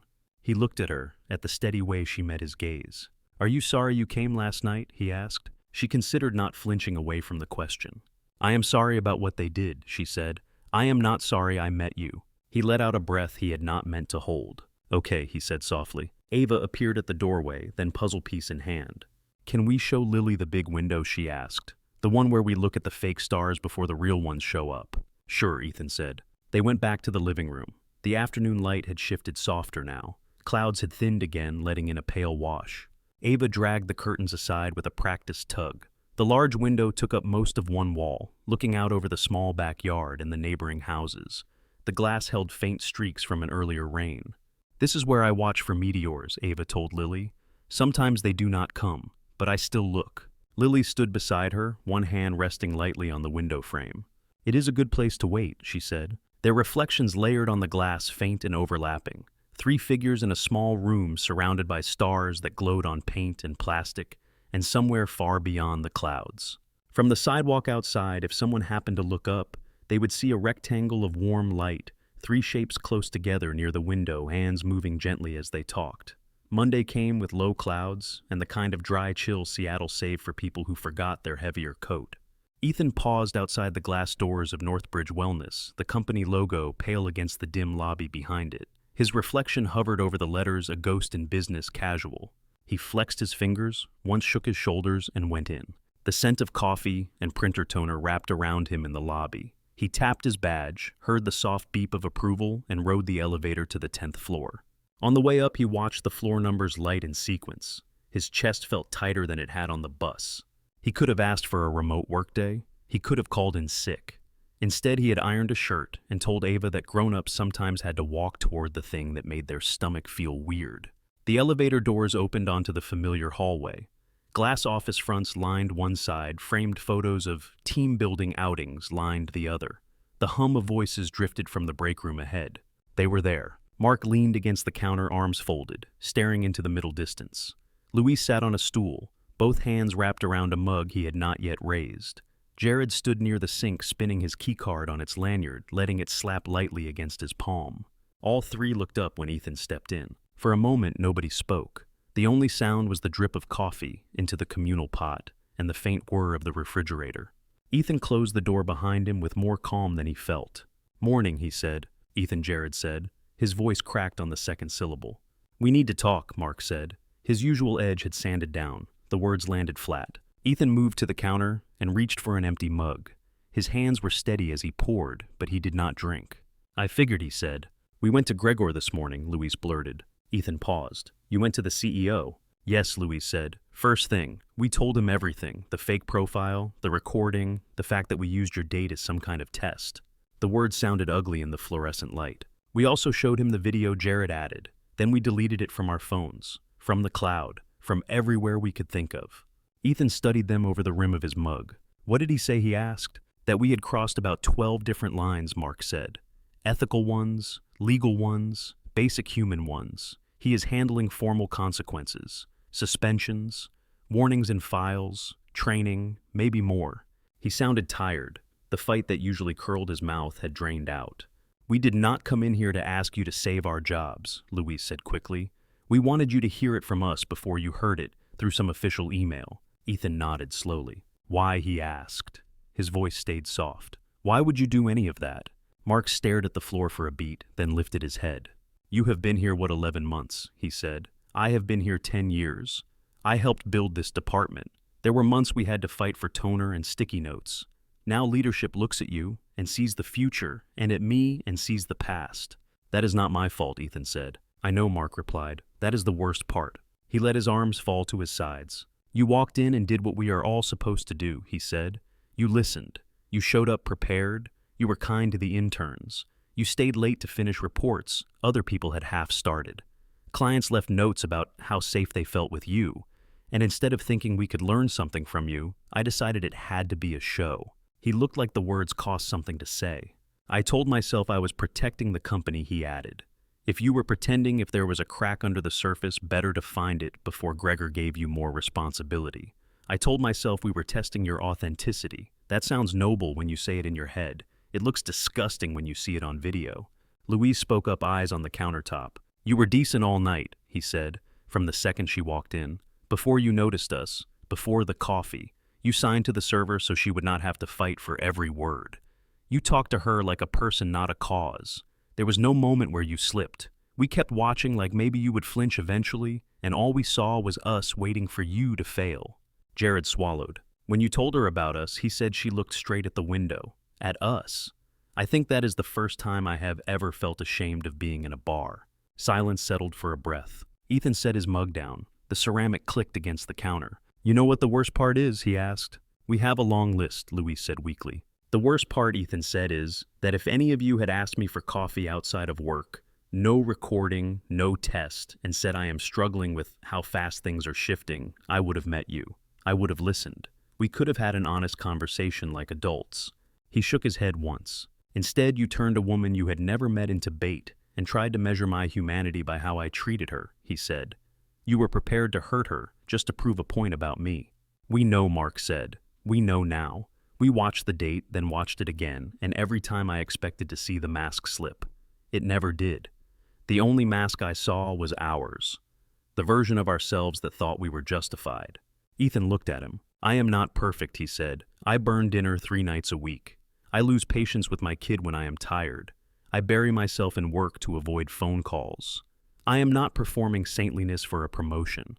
I do not have the energy for that. I am just trying to do good work and raise a child who does not grow up thinking kindness is a trick. He let those words hang. Mark's jaw clenched. We forgot that, Mark said. Somewhere in the race to look indispensable, we forgot the whole point of what we do here. We turned you into an opponent and her into a tool. There is no excuse for that. We are sorry, Jared said quietly. Not the kind of sorry that expects you to say it is okay. Just the kind that names it. Ethan stood very still. He could feel his heart beating in his palms. I appreciate you going to Gregor, he said, and I appreciate the apology. It does not cancel what you did. It does not erase how Lily felt when she realized, but it is a start. He picked up his mug again. You will have meetings about this, he added. Policies, trainings, consequences. That is all needed. In the meantime, I will keep doing my job. You will keep doing yours unless HR decides otherwise. We are going to see each other in halls and rooms and elevators. I am not going to pretend you did not do what you did, but I am also not going to spend the rest of my days here making you relive it every time we pass. Luis looked like he wanted to grab on to those words. Thank you, he said. Ethan held up a hand. I am not forgiving you for Lily, he said. That is not mine to give. That is between you and her if it ever comes up. I can only speak for my side of it. Mark nodded. Fair, he said. Ethan stepped around them toward the door, then paused. By the way, he said, not looking back, if you ever feel tempted to run another social experiment on someone in this building, come talk to me first. I will give you a professional opinion. There was a weak, remorseful chuckle from Jared. The sound faded quickly as Ethan walked out. The rest of the morning filled with appointments. People still came clutching their notebooks or phones sitting on his couch, telling him the things they did not say to their team leads. Around mid-morning, a project manager named Priya sat across from him, twisting the strap of her watch. I know this is small compared to whatever else you see, she said, but I cannot stop thinking about it. There is no scale here, Ethan said. If it is sitting in your chest, we can look at it. She exhaled. There is a promotion coming up in our division, she said. I have been working toward it for 3 years. Last week I found out they are also considering a new hire who has been here for 6 months. Everyone likes him. He is good. I know he is good. I feel this ugly thing in me, this mix of resentment and fear. I do not like it, but it is there. Ethan listened. The room smelled faintly of the eucalyptus plant by the window. Outside, the city went about its business, muted through the glass. You are angry, he said. Yes, she said, and ashamed of being angry. I hate that too. What does the anger say if you let it speak, he asked. That I have given so much, she said. Extra hours, late nights, emotional labor, and now someone gets to glide in on top of it because he shines more. That is what my head says. I know it is more complicated than that, but the feeling is sticky. He thought of Mark at the counter of Luis, looking at the phone of Jared, whispering, there is always a turn. Anger is often trying to protect something he said. In this case, maybe your sense of worth, your belief that effort should matter. It makes sense that you would want that protected. She nodded slowly. It becomes a problem when anger decides the only way to protect you is to attack someone else, he continued, or to undermine them, or to turn them into a villain in your mind. That is where it gets corrosive. So what do I do with it? She asked. First, we acknowledge it without judgment, he said. You do not have to be ashamed of a human reaction. Then we look at choices. You can talk to your manager honestly about your contributions. You can ask for clear criteria about the promotion.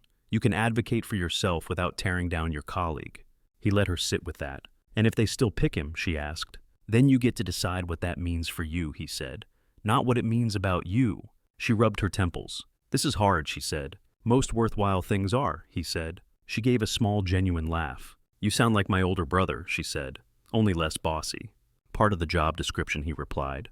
They spent the rest of the session mapping out specific steps she could take, words she could use that were honest without being harsh.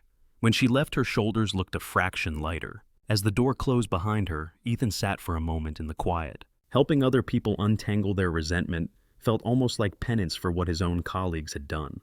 Almost. The knots in his stomach were looser than they had been in the break room, but not gone. Just before lunch, his internal inbox pinged with a calendar update. Mandatory meeting at 3 in the large conference room, subject line, department staffing updates. He stared at it for a second, then clicked accept. By mid-afternoon, the room was full. Therapists, coordinators, admin staff.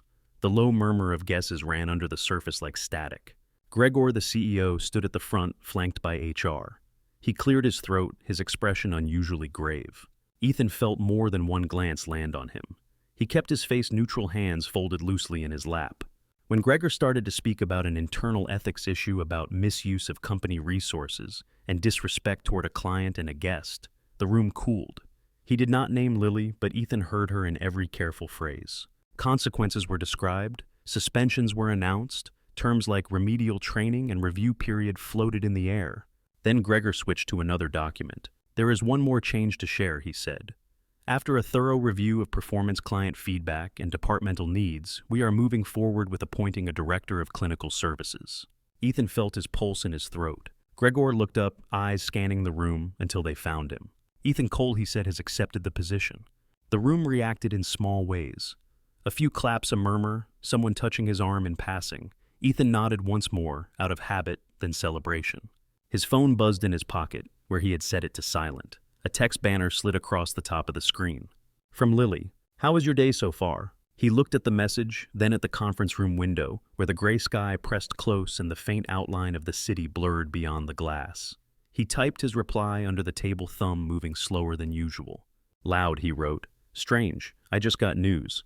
They made the promotion official." A moment passed. Director Cole came her response. "Fancy, how do you feel?" He looked at the message at the title staring back at him, capital letters lined up like a row of filing cabinets.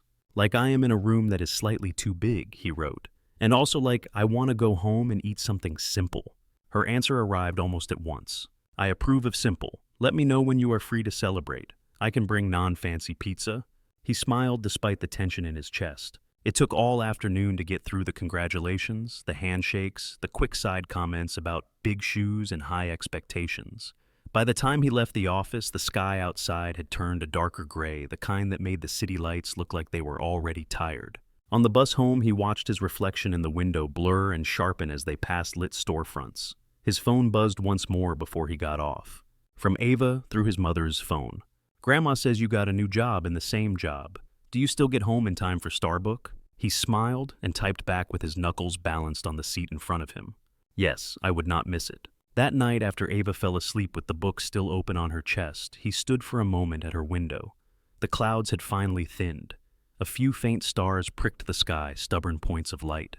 He raised his hand and traced one of the glow in the dark constellations on her wall without touching it. Director, father, son, man who needed to text someone and tell them about the way the day had felt like walking through several different versions of himself. He went back to his room and picked up his phone. "Can you talk for a few minutes?" he wrote. She called instead. Her voice came through the small speaker, a little fuzzy, but familiar now, the slight shifts in tone like a rhythm he had already started to learn. "Tell me everything," Lily said. So he did. Not with perfect sequence or therapist precision, just the messy version with pauses where he looked for the right word and admitted when he did not know how he felt yet. She listened, asking small questions that nudged the lines of the day into focus. When he finally hung up, the house was quiet. The only sound was the low hum of the refrigerator and the faint tap of rain starting again on the window. He slept a little easier. 6 months later, Harborlight Bistro had a table that might as well have had their names on it. The staff had started to recognize them. The hostess would give a small nod when Ethan walked in with Lily and Ava, tilting her head toward the table by the window even before he gave his name. On one such Friday, the air outside smelled like wet concrete and grilled fish from a nearby stall. The three of them stepped into the warmth of the bistro, shrugging off the spring chill. "Table?" the hostess asked. "Yes, thank you," Ethan said. "For 3. Lily unwound her scarf as they walked, her hair caught up with a simple clip. Ava skipped ahead, then stopped when Ethan tapped her shoulder and signed slower. "Walk. Inside. Feet." She rolled her eyes but obeyed. They settled at the familiar table. The view of the harbor had shifted with the season. The sky held more light in the evenings now, a blue that lingered. Ava pressed her palms to the glass, leaving small prints. Do you think we will see a seal? She asked. Possibly, Ethan said. What is the sign for seal? She turned from the window and performed the sign, hands clapping near her face with a small motion. It was a little over-exaggerated, but close. Correct, Lily said, smiling. Nice job. Ava beamed. The server came by with menus, but they hardly needed them now. Same as last time, he asked, one hand already hovering over his notepad. Fish for me, Ethan said. Chicken for me, Lily added. Apparently I am predictable. And the kids' menu for the star expert, the server said, winking at Ava. Pasta, she said. No green stuff in it, please. He nodded. Got it. As he walked away, he mimed a clumsy thank you sign near his chin. It was not quite right, but the effort made Lily's face soften. He has been practicing, she said. Occupational hazard, Ethan said. He got tired of us talking with our hands and leaving him out. Ava leaned back in her chair, swinging her feet. Tell Lily about your office, she said to Ethan. The new one. You have not seen it yet, Ethan said to Lily. You might be disappointed. No view of the ocean. Just other buildings and a glimpse of the sky if you stand very close to the window and squint. I am not sure I would survive, she said dryly. How is it on the inside? Bigger desk, he said. More paperwork. Same plant trying its best not to die. She smirked. And more people knocking on your door, she said. He nodded. That part, yes. He did not say that the title still felt like a jacket borrowed from someone taller. He did not have to. Lily watched his face for a beat and reached across the table to brush her fingers against his wrist, a small, grounding touch. You are doing it, she said quietly, whether it feels like it fits or not. He turned his hand palm up and curled his fingers lightly around hers for a second, then let go as the server returned with drinks. After dinner, they shared dessert, 3 spoons dipping into the same molten cake. When Lily caught a bit of chocolate at the corner of Ava's mouth, she signed messy, then reached for a napkin. Messy Ava repeated signing it back wrong on purpose and grinning. The rhythm of these nights settled into them familiar, and still somehow new every time. Outside of Harborlight, life was shifting too. On a Tuesday morning, Lily stood in an empty office on the 5th floor of a brick building downtown. The space smelled faintly of fresh paint and dust. The window looked out over a cross street, where buses hissed and people moved in bright jackets. The room was small, but it had a door she could close and a lock she could turn. There was enough room for a desk, 2 chairs and a whiteboard. On the sill, a single spider plant in a chipped mug looked like it had been waiting for company. Lily set her tote down and ran her fingers along the edge of the window frame. The glass was cool. Outside, sunlight bounced off car roofs and office windows. Her phone buzzed. From Ethan. Standing in my new office, his message read, The view is mostly concrete. Plant status alive. Just thought I should report. She smiled, then took a photo of her own view, with one hand the other braced on her hip. The picture caught the corner of the spider plant, a section of blue sky, and the top of a bus stop sign. New headquarters, she wrote. No interns. Very strict cookie policy. Clients by appointment only. He replied with a string of texts. Congratulations. Official. Proud of you. Also, strict cookie policy sounds like a selling point. She looked around the room. For a moment, she could see echoes of the life she had lived before working in her apartment at a kitchen table laptop, balanced between coffee stains. She felt her shoulders pull back, her spine align. This would be different. Later that week, Ethan and Ava visited the new office after school. Ava bounced on the second chair, testing its squeak level. I approve, she said. Good squeak. You can put that in the brochure, Lily said. What is a brochure? Ava asked. A paper that tries to convince people something is a good idea, Lily said. So, like when I tell Grandma why we must have ice cream, Ava said. Exactly, Lily said. You have a natural talent. Ethan watched them, his hand resting lightly on the back of Lily's chair. Do you like it? He asked her later, when Ava was engrossed in drawing a comet on a sticky note. Yes, she said. I am terrified, and I like it. His mouth curved. That sounds about right. Evenings at Ethan's house shifted too. The living room became a classroom as much as a place to crash. On the rug, Ava spread out a stack of index cards with hand-drawn pictures. Star, book, cat, pillow. Each had the written word and a hint of the sign scribbled in the corner. Lily sat opposite her, legs crossed, demonstrating. This one is different in ASL and in the sign system they showed you at school, Lily said. So, if you mix them, you might confuse people. Not a tragedy, but something to be aware of. How do I say space volcano? Ava asked. That is very specific, Lily said. I need it, Ava replied. They pieced the phrase together, laughing when Ava accidentally signed something closer to spicy bathroom. Maybe do not use that one around your teacher, Ethan suggested from the couch. On nights when work ran long, Lily would take the bus with Ethan back to his house, then Uber home later. Some nights she stayed until Ava yawned so wide her jaw cracked and Maria ushered her to bed. There were small rituals now. The way Ava would curl into Lily's side during a movie, the way Lily would absent-mindedly card her fingers through Ava's curls while watching the captions. The way Ethan would sit at the edge of the circle, one leg stretched out, one tucked in hand, occasionally reaching to squeeze Lily's ankle in quiet thanks. Once during a quiet moment between scenes, Ava looked up from her spot between them. "Is this what a family looks like?" she asked. The question hung in the air, simple and enormous. "What do you think Ethan asked her?" Ava considered. "There is a couch," she said. "There is a cat. There is someone to steal my blanket. There is someone to ask me about my stars. Feels like family." Lily's throat tightened. She signed family automatically, fingers forming the familiar shape. Ethan saw the motion and covered her hand with his own for a second. "Then yes," he said. "I think this is what it looks like." At Harbor Light one evening in early summer, they sat at their table watching the last strip of daylight fade over the water. The restaurant was a little louder than usual, filled with end-of-week relief. "What is your favorite thing about this place?" Lily asked. "The garlic," Ethan said. "The view," Ava said at the same time. They all looked at each other, then laughed. "And you?" Ethan asked Lily. She glanced at the window, the water, the line of boats. "The feeling I had the night I walked in and someone raised their hands instead of looking away," she said. Her fingers brushed his under the table. Outside, beyond the glass, the surface of the harbor caught the city lights in a scatter of moving points. Inside, in the reflection, three shapes sat close together, hands moving in conversation, faces turned toward the same small circle of light. The idea arrived on a Tuesday night, sometime between Ava's math homework and brushing her teeth. Ethan stood at the kitchen counter rinsing dishes. The sink hummed, water running over ceramic and metal. Behind him, Ava sprawled at the table, with a worksheet pencil tapping a distracted rhythm. "Dad," she said suddenly. "Yes." "Are you going to marry Lily?" The plate in his hands slipped a fraction, bumping against the side of the sink. He caught it quickly, set it down more carefully than necessary, and turned. Ava watched him with the same measurement in her eyes that he used in his office sometimes. It was disarming seeing it on a small face. "That is a big question," he said. "I know," she replied. "I am 7.5, not 4. He dried his hands on a towel and sat across from her. "What makes you ask that tonight?" he said. She shrugged the motion loose. "Lily helped me with my science project," she said. "She knows all the signs for Jupiter and Mars. She brings good cookies. She hugs like she means it. You look at her the way you used to look at Mom in the picture." Her gaze slid to the framed photo on the wall. He knew exactly which one. Sophia Laughing Wind turning her hair into a banner.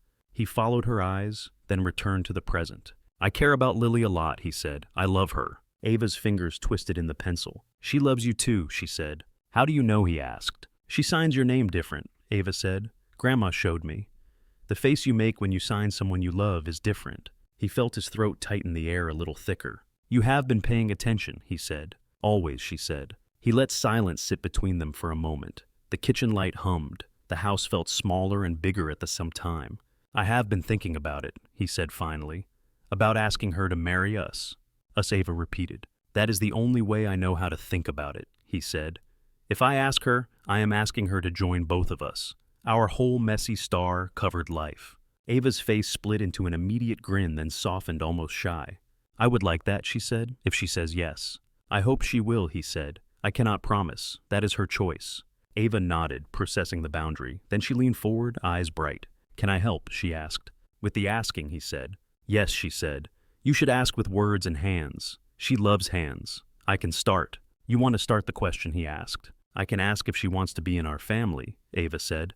"Official, like paperwork type. Then you do the ring part."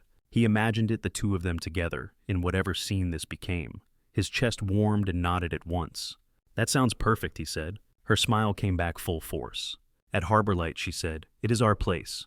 He pictured the familiar table, the window, the candle. It made sense in the quiet way important things sometimes did. Harbor Light, he agreed. They spent the next week in stolen pockets of planning. On a walk to the grocery store, they practiced the signs. At the bus stop, they whispered about timing. In the living room, while Lily was in the kitchen with Maria, Ava scribbled potential phrases on scrap paper, then tucked them into her pocket when footsteps came near. One night, Ethan sat at the edge of his bed and opened a small box he had kept in the back of his dresser drawer for weeks. The ring inside was simple, a thin band with a small stone held in place by 4 clean lines of metal. It caught the bedroom lamplight and scattered it into a quiet sparkle. He closed the box, feeling its weight against his palm. The evening he chose was clear and unusually warm for early summer. The sky held a slow gradient from blue to lavender. Harbor light glowed ahead of them, windows bright against the dimming street. Ava walked between Ethan and Lily, holding both their hands. She swung their arms, gently stepping on the painted white line at the edge of the sidewalk, as if it were a balance beam. "Someone is in a good mood," Lily said. "Someone is very hungry," Ava corrected. "Those are connected." Ethan felt the ring box pressed against his ribs inside his jacket pocket. Each step made it tap a small reminder. Inside, the restaurant hummed, soft music threaded between voices. The same hostess smiled when she saw them. "Welcome back," she said. "Your table is open." "Of course it is," Ethan thought. They settled in. Lily took the chair with her back to the wall, the angle she preferred so she could see the room. Ava slid into the seat between them. Menus arrived, but as usual, they did not need much time. "Fish," Ethan said. "Chicken," Lily said. "Pasta with no green stuff," Ava said. The server nodded, writing quickly. "And something to celebrate," Ethan added, trying to keep his tone casual. Lily's eyes flicked to him. "Celebrate what she asked." "Friday," he said. "And your new client. And the fact that Ava got a gold star on her science presentation." "I only messed up one sign," Ava announced. "My teacher thought I said space bathroom, but then I fixed it." Lily laughed, the sound easing some of the tightness in his chest. After the server left, they slipped into their usual rhythm. Stories from the week, small jokes, a few quiet moments where their hands moved and their voices did not. Ethan watched Lily as she listened to Ava talk about a girl in her class who kept borrowing her markers without asking. Lily's face stayed attentive, amused, taking the child drama as seriously as it felt to Ava. He looked at her and thought of all the nights she had sat on his couch, correcting his finger position on a sign, or resting her head on his shoulder while Ava snored softly on her other side.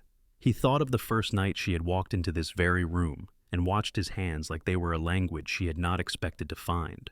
His heart picked up. The food came, plates landed, glasses were refilled. The moment was approaching whether he named it or not. He caught Ava's eye over the rim of his water glass.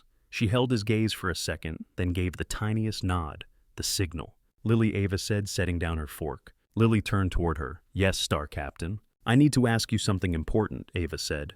She spoke and signed at the same time, slower than usual, making sure every motion landed. Lily's amusement softened into curiosity. She shifted so she was fully facing Ava, giving her complete attention. "Okay," she said. "I am listening." Ava looked at Ethan once more, then drew in a breath you could see. Her hands lifted. "Would you like to be part of our family, like officially forever?" Her signs were careful and big, more dramatic than a fluent signer might use, but perfectly clear. Her voice followed a half beat behind.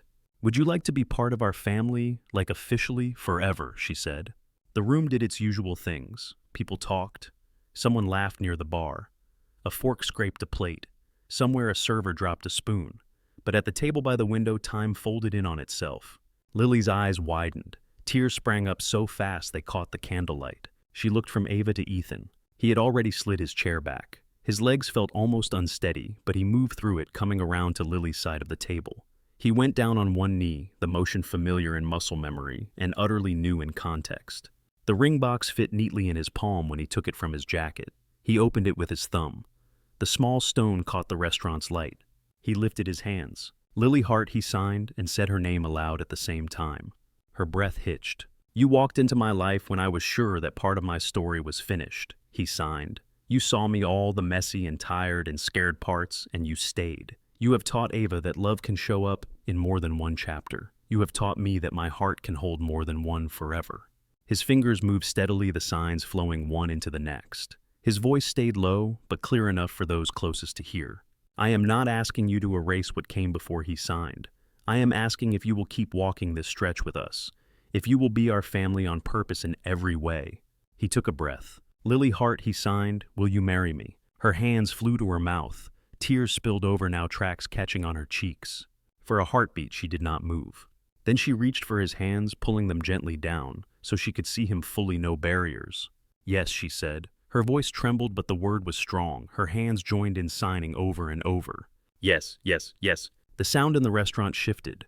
Someone near the bar started clapping. The applause spread, hesitant at first, then more sure as people understood what they were seeing. Ava bounced in her chair so hard the whole table trembled. "She said yes," Ava said. "She said yes, right." She did, Ethan said, laughing through his own tears. He slipped the ring onto Lily's finger. It settled there as if it had been waiting. She cupped his face with one hand, fingers warm against his jaw, and leaned down to kiss him. It was not dramatic, not staged, just a soft meeting of two people who had already done the hard work of choosing each other in 100 small ways. When they broke apart, Ava flung herself at both of them. Ethan almost toppled from his kneeling position, catching himself on the edge of the table. Lily wrapped one arm around Ava and one around him, and for a moment, they were a tangle of limbs and laughter. The candle flickered dangerously, then steadied. Ethan stood his knees, protesting a little. Lily did not let go of his hand. Her thumb moved over his knuckles like she was memorizing the shape. "You and your hands," she said, laughing softly through tears. "Always saying the good stuff." He smiled, heartful and strange and steady. "Some things deserve both languages," he said. Outside the window, the harbor reflected the city lights in broken ribbons. Inside, near the glass, 3 people held on to each other, hands threaded, surrounded by the sound of clapping and the scrape of chairs, eyes bright under the restaurant's warm, forgiving light. 3 weeks before the wedding, Lily stood on a low platform in front of 3 mirrors and tried not to hold her breath. The bridal shop was small and bright, tucked between a florist and a coffee place that always smelled like cinnamon. Racks of white and ivory lined the walls, soft shapes wrapped in plastic. The air held a faint mix of fabric perfume and steam from the nearby iron. The dress she wore was simpler than the ones in the front window. No heavy beading, no giant skirt. A clean A-line, a soft V at the neckline, lace sleeves that skimmed her wrists. When she moved, the fabric followed instead of fighting her. The seamstress stepped back with a mouthful of pins. "Turn," she said. Lily turned slowly. The mirrors caught her from 3 angles. For a moment, she saw 3 different women. The one who had sworn off dating after the 17th bad coffee. The one who laughed with a 7-year-old over misfired signs. The one who had just said yes with her whole body in a crowded restaurant. Her phone buzzed on the small chair nearby. The seamstress plucked it up and handed it to her. "Text," she said. "I will not look." The message at the top of the screen was from Ethan. Checking in on Mission Sparkle, he had written, "Ava is deeply invested in the amount of glitter. How is it going?" Lily smiled. With her free hand, she smoothed the skirt over her hips. "Tell her there is lace," she typed. "Lace counts as sparkles. Sort of. Dress is good. Breathing again. Mostly." "Good," came his reply. "I am trying not to picture it. Maria says I am not allowed. Also, I miss you. Also, I love you." She felt that last line land in the center of her chest. "Miss you too," she wrote. "Love you more. 3 weeks feels long and short at the same time." He answered, "I will survive with cookies and patience. Mostly cookies." The seamstress made a contented noise around her pins. "That one," she said firmly. "It fits your shoulders. You can dance. You can sign. Arms move, yes. Important." Lily lifted both arms, testing. The lace stretched and settled without cutting. "I need to be able to say a lot with my hands," she said. "Then this is the dress," the seamstress said. They pinned and measured. When Lily changed back into her jeans and sweater, she carried the image of herself in the mirror, with her tucked somewhere for later. At Ethan's house, wedding leaflets and checklists had slowly migrated across the kitchen table. Small stacks of addressed envelopes waited near the fruit bowl. A page on the fridge listed items in Ava's careful printing flowers, cake music stars.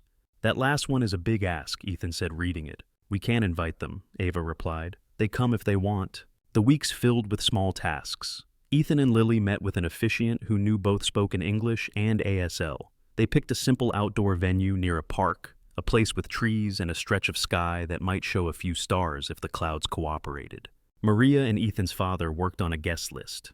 Lily's parents sent an email with too many exclamation marks and a promise to bring all the cousins.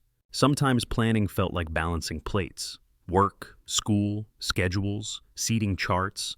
Other times it felt like drawing a map for something their hearts already recognized. One Friday evening, Lily unlocked the door of what had officially become their shared house 2 months before. She still sometimes reached for a key that opened her old apartment by mistake. Inside, the living room bore the marks of a week. Ava's backpack by the couch, one slipper in the middle of the rug, a worksheet about lunar phases half buried under a blanket. The cat sprawled in the only patch of sunlight on the floor, belly exposed. "Hello," Lily called. "In here," Ethan answered from the kitchen. He stood at the counter, sleeves rolled up, chopping something green. A pot simmered on the stove, filling the room with the smell of tomato and basil. Ava sat at the table, coloring small cardboard stars with gold marker. She wore an oversized shirt that had once fit Ethan. The hem came to her knees. "You are home," Ava said, as if Lily had returned from a long voyage. "I am," Lily said, "and I brought proof of dress success." She lifted a garment bag off her shoulder and hooked it on the doorway.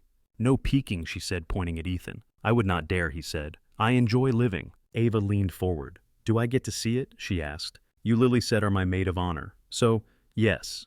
You get a preview, later, when certain people are distracted."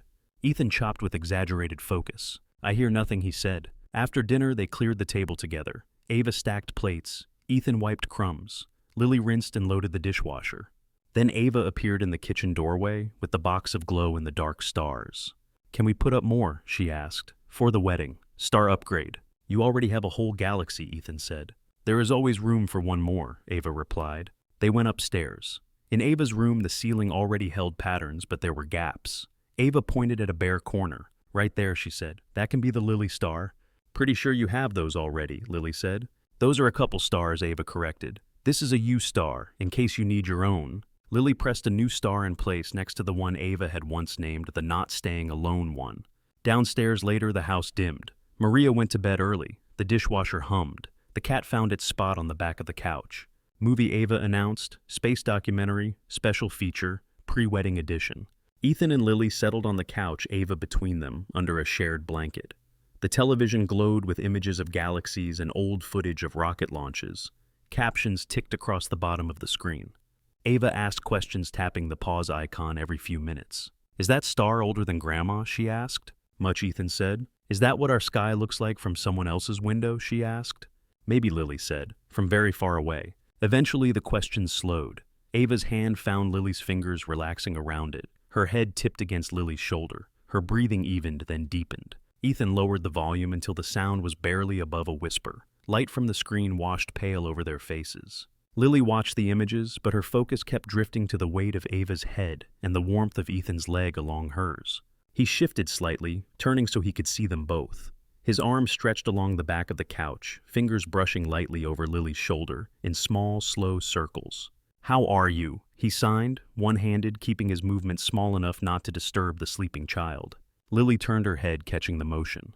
"Happy," she signed back, free hand moving near her chest. "And very aware that you are marrying into a duo that takes stars very seriously." He smiled. That was part of the contract he signed. She shifted her hand slightly, adjusting her hold on Ava, then spelled out 3 letters against his leg with her fingertips. H-O-M-E. He covered her hand, feeling the shapes. Outside, the street was quiet. A car passed now, and then headlights sliding along the curb. Somewhere a siren wailed in the distance, then faded. From the sidewalk, if someone looked up at the right moment, they would see a wide window lit from within. Behind the glass, 3 figures sat close on a couch. One small head rested on a shoulder. 2 pairs of adult hands moved in soft, brief gestures above the line of a blanket. Inside, the documentary droned on about nebulae and light years. The cat purred. The dishwasher clicked off. The night wrapped around the little house, steady and unremarkable to anyone passing by. In the living room, beneath a ceiling scattered with glowing stars under a light that made their reflections faint in the window glass, 3 people breathed in an easy shared rhythm. No speeches, no audience, just the soft weight of a child's trust, the quiet link of fingers, and a word spelled into a leg that both of them already knew in 2 languages. Home. Thank you so much for listening to today's story. If this story resonated with you or made you reflect, I'd love to hear your thoughts, so feel free to share them in the comments below. And don't forget to like, subscribe, and hit the notification bell so you won't miss the next story.